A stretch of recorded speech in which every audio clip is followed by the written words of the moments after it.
तो पार्ट 1 खेसारी जी गइले बानी, पार्ट 2 भी उहे के गइले बानी, आगे भी तो एक से एक और बनल बा होली और रोमिंग में शरीर बा 2 आ रहल बा तुरंत।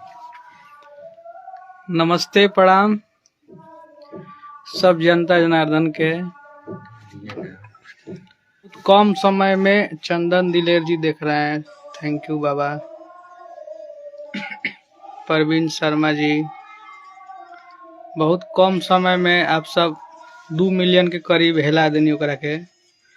इससे पूरा टीम के तरफ से, पूरा कंपनी की तरफ से आप सबके दिल से धन्यवाद। असही गर्दा उड़ेले रही आप सब।